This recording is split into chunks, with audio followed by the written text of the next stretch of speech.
राधे राधे दोस्तों, स्वागत है आप लोग का हमारे YouTube चैनल सनातन की जानकारी 24 में। दोस्तों, वैसे तो हमारे सनातन धर्म में बहुत सी कथाएं प्रचलित हैं।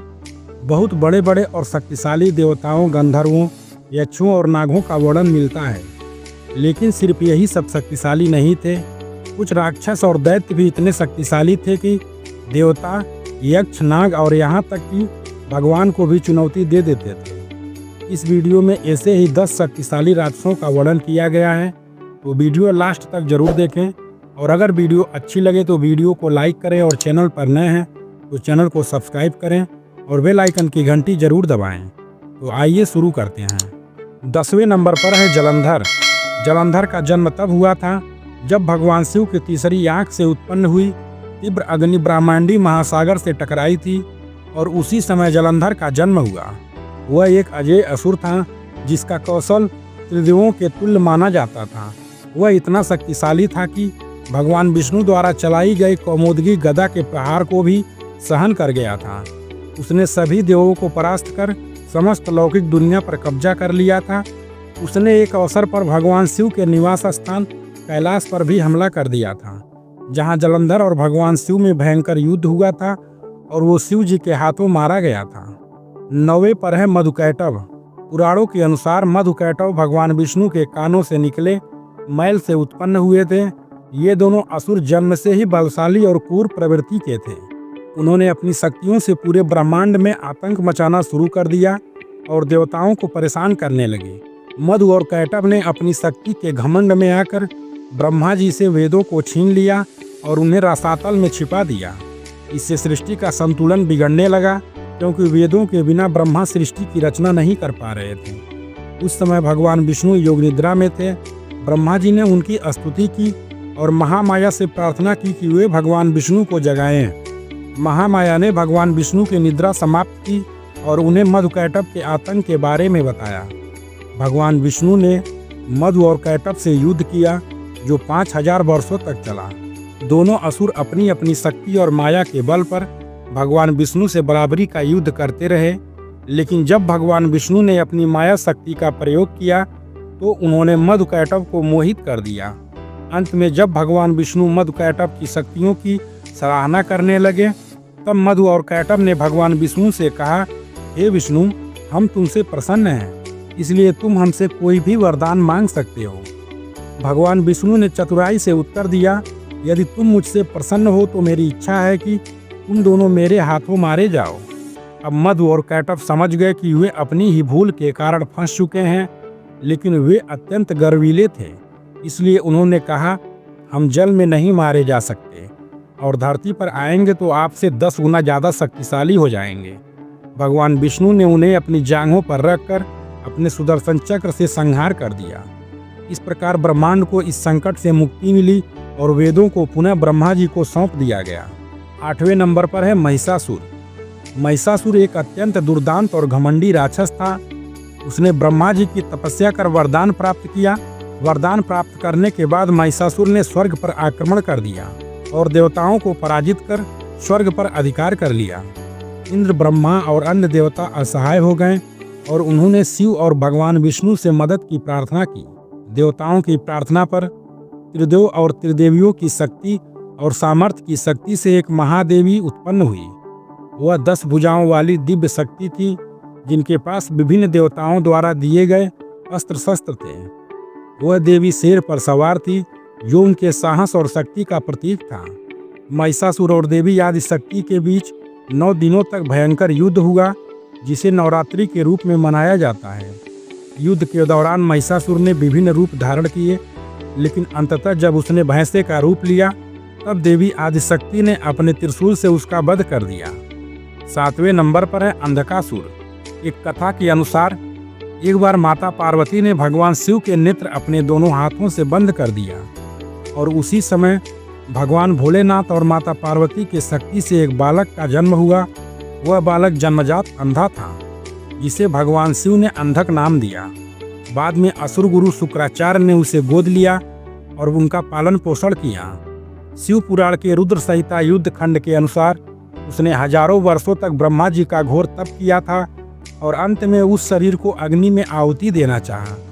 तब ब्रह्मा जी प्रसन्न हुए और उसने ब्रह्मा जी से वरदान मांगा, मुझे दिव्य चक्षु मिल जाए, इंद्र आदि देवता मेरी गुलामी करें और किसी भी मनुष्य, दैत्य, गंधर्व, देव, यहाँ तक कि विष्णु भी मेरा वध न कर पाए।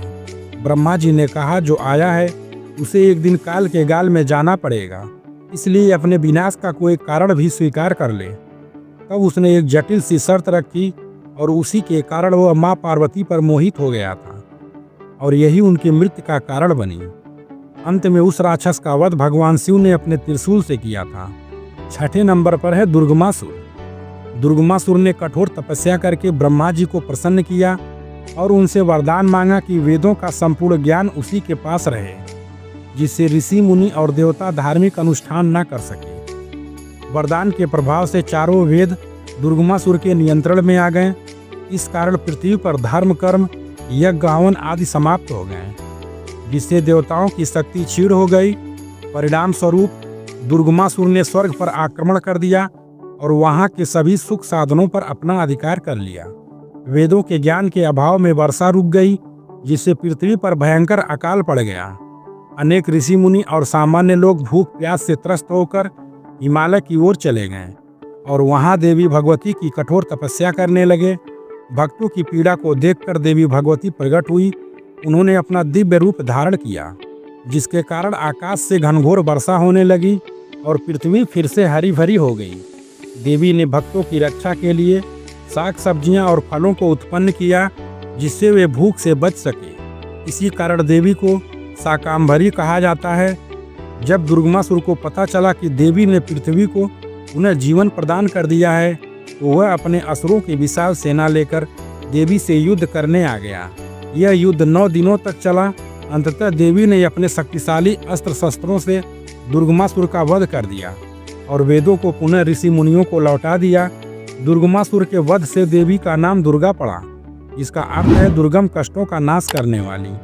देवी शाकांभरी की विशेष रूप से नवरात्रि और शाकांभरी पूर्णिमा के दिन पूजा की जाती है। 5वें नंबर पर है रक्तबीज। जब असुरों ने स्वर्ग पर आक्रमण किया तो देवताओं ने महादेवी दुर्गा का आवाहन किया। देवी दुर्गा और उनके विभिन्न स्वरूपों ने असुरों के साथ युद्ध किया। रक्तबीज ने जब देवी के समक्ष युद्ध किया तो उसकी यह शक्ति युद्ध को कठिन बना रही थी, क्योंकि जब भी उसे कोई घाव होता, उसका रक्त धरती पर गिरते ही नए रक्तबीज जन्म लेते। जब देवी दुर्गा ने देखा कि रक्तबीज की शक्ति के कारण असुरों की संख्या बढ़ती जा रही है, तब देवी दुर्गा ने माता काली का रूप धारण किया और रक्तबीज को मारकर उसके रक्त का पान करने लगी, जिससे दूसरा रक्तबीज पैदा न हो। इस तरह रक्तबीज की शक्ति निष्क्रिय हो गई और अंततः देवी ने उसका वध कर दिया। 4थे नंबर पर है बाणासुर। बाणासुर ने भगवान शिव की कठोर तपस्या की, जिससे प्रसन्न होकर शिव जी ने उसे 1000 भुजाओं का वरदान दिया। उसने पूरे संसार में आतंक मचाया और कई देवताओं को पराजित कर दिया। उसने अपनी राजधानी शोणितपुर में एक विशाल साम्राज्य स्थापित किया और वहां से राज किया। शिव जी के आशीर्वाद से वह अजय बन गया, लेकिन धीरे धीरे उसका अहंकार बढ़ने लगा। बाणासुर की एक बहुत सुंदर पुत्री थी उषा, जिसे भगवान कृष्ण के पोते अनिरुद्ध से प्रेम हो गया। उषा की सखी चित्रलेखा ने अनिरुद्ध को जादू से शोणितपुर लाकर उषा से मिलवा दिया। जब बाणासुर को यह ज्ञात हुआ तो उसने अनिरुद्ध को बंदी बना लिया। जब भगवान श्री कृष्ण को इस घटना का पता चला तो वह बलराम और प्रद्युम्न के साथ बाणासुर के विरुद्ध युद्ध करने पहुंचे। इस युद्ध में भगवान शिव भी अपने भक्त बाणासुर की रक्षा के लिए उपस्थित हुए। युद्ध अत्यंत भयंकर हुआ, जिसमें श्री कृष्ण ने बाणासुर की 1000 भुजाओं को एक एक करके काट दिया और अंत में उसे पराजित कर दिया। शिव जी के आग्रह पर श्री कृष्ण ने बाणासुर को जीवन दान दिया, लेकिन उनकी केवल 4 भुजाएं शेष रहने दी, बाकी भुजाओं को काट दिया। पराजय के बाद बाणासुर ने श्री कृष्ण की शरण ली और आगे का जीवन शिव भक्ति में समर्पित कर दिया। कुछ कथाओं के अनुसार बाणासुर बाद में कैलाश पर्वत पर शिव जी के पास रहने चला गया। 3रे नंबर पर है हिरण्यकश्यप। दैत्यराज हिरण्यकश्यप कश्यप ऋषि और दिति का पुत्र था। उसका एक और भाई भी था, हिरण्याक्ष, जिसे भगवान विष्णु ने वराह अवतार में मार डाला था। हिरण्यकश्यप अपने भाई की मृत्यु से अत्यंत क्रोधित हुआ और भगवान विष्णु से बदला लेने की प्रतिज्ञा ली। उसने घोर तपस्या की और ब्रह्मा जी से कुछ ऐसा वरदान मांगा, मुझे न कोई मनुष्य मार सके, न कोई पशु मार सके, मुझे न दिन में मारा जा सके न रात में, मुझे न घर के अंदर मारा जा सके न बाहर, मेरी मृत्यु किसी अस्त्र शस्त्र से न हो, मुझे न पृथ्वी पर मारा जा सके न आकाश में। ब्रह्मा जी ने उसे यह वरदान दे दिया। इस वरदान के कारण वह अजय हो गया और तीनों लोकों पर शासन करने लगा। उसने देवताओं को पराजित कर दिया और स्वयं को सर्वशक्तिमान ईश्वर घोषित कर दिया। हिरण्यकश्यप का पुत्र प्रहलाद विष्णु भक्त था। जब हिरण्यकश्यप को यह ज्ञात हुआ तो उसने प्रहलाद को विष्णु भक्ति छोड़ने के लिए अनेक प्रकार की यातनाएं दी। उसे पहाड़ से गिराया गया लेकिन वह बच गया, उसे जहर दिया गया लेकिन विष अमृत बन गया, उसे हाथियों के नीचे कुचलाया गया लेकिन वह सुरक्षित रहा। अग्नि में बैठाया गया जहां उसकी बहन होलिका जलकर राख हो गई, लेकिन प्रहलाद सुरक्षित रहा। तब हिरण्यकश्यप ने क्रोधित होकर प्रहलाद को एक खंभे में बांधकर मारते हुए पूछा, कहाँ है तेरा भगवान? प्रहलाद ने उत्तर दिया, भगवान सर्वत्र हैं। हिरण्यकश्यप ने क्रोध में आकर एक स्तंभ पर प्रहार करते हुए पूछा, क्या तेरा भगवान इस खंभे में भी है? जैसे ही उसने प्रहार किया, खंभे से भगवान नरसिंह प्रकट हुए। उस समय संध्या काल का समय था। भगवान ब्रह्मा के वरदान का मान रखते हुए भगवान नरसिंह ने हिरण्यकश्यप को अपने जंघा पर रखकर चौखट पर बैठकर किसी अस्त्र शस्त्र से नहीं बल्कि अपने भयानक नाखून से हिरण्यकश्यप का वध कर दिया। दूसरे नंबर पर है हिरण्याक्ष। हिरण्याक्ष को भगवान ब्रह्मा से वरदान प्राप्त था कि देवता, मानव या किसी भी ज्ञात प्राणी द्वारा मारा नहीं जा सकता। इस वरदान के कारण वह अत्यंत अहंकारी और क्रूर हो गया। हिरण्याक्ष ने अपने शक्ति से पूरे संसार में आतंक फैलाया और देवताओं को हराकर स्वर्गलोक पर अधिकार करने की चेष्टा की। उसने अपनी शक्ति का प्रदर्शन करने के लिए पृथ्वी यानी कि भूदेवी को ब्रह्मांडीय महासागर में डुबो दिया, जिससे संपूर्ण सृष्टि संकट में आ गई। भगवान श्री विष्णु एक विशाल वराह के रूप में प्रकट होकर उन्होंने समुद्र में जाकर पृथ्वी को अपने दांतों पर उठा लिया। जब हिरण्याक्ष ने उनका मार्ग रोकने का प्रयास किया, तब दोनों के बीच भयंकर युद्ध हुआ। यह युद्ध हजारों वर्षों तक चला। अंततः भगवान वराह ने अपनी गदा से हिरण्याक्ष का संहार कर दिया और पृथ्वी को समुद्र से बाहर निकालकर उसे पुनः स्थापित कर दिया। दोस्तों, नंबर 1 का नाम जानने से पहले वीडियो को लाइक और चैनल को सब्सक्राइब अवश्य करें और बेल आइकन की घंटी जरूर दबाएं। नंबर 1 पर है लंकापति रावण। दोस्तों, रावण को पहले नंबर पर इसलिए रखा गया है कि ऊपर जितने नाम दिए गए हैं, रावण उन सब में शक्तिशाली ही नहीं, अपने समय का सबसे प्रकांड विद्वान भी था। उस समय में उसके जैसा ज्ञानी कोई नहीं था। रावण पुलस्त ऋषि के वंशज और विसर्वा ऋषि तथा राक्षसी कैकसी का पुत्र था। उसके भाई कुंभकर्ण, विभीषण और बहन शूर्पणखा थी। रावण को अपनी माता से राजसी गुण और पिता से ब्राह्मणों का ज्ञान प्राप्त हुआ। रावण वेदों, पुराणों और शास्त्रों का महान ज्ञाता था। उसने भगवान शिव को प्रसन्न कर अनेक वरदान प्राप्त किए। उसके नाभि में अमृत भी था, इसलिए वह अजय बन गया। उसने इंद्र सहित कई देवताओं को परास्त कर स्वर्ग पर अपना अधिकार कर लिया था। रावण ने कुबेर को हराकर लंका पर अधिकार किया। उसकी सेना में अनेक पराक्रमी योद्धा थे, जिनमें अतिकाय, नरांतक, देवांतक और कुंभकर्ण प्रमुख थे। और खुद रावण का सबसे प्रिय और शक्तिशाली पुत्र मेघनाथ, जिसको इंद्रजीत की उपाधि मिली थी, मेघनाथ लगभग रावण के जितना ही शक्तिशाली था। रावण ने अपनी बहन शूर्पणखा का अपमान होने पर प्रतिशोध की भावना से माता सीता का हरण किया, जिससे राम रावण युद्ध हुआ। अंततः भगवान श्री राम ने रावण का वध कर धर्म की स्थापना की। दोस्तों, आज का वीडियो यहीं हम समाप्त करते हैं और मिलते हैं आपसे किसी अन्य वीडियो में। तब तक के लिए राधे राधे, जय श्री राम।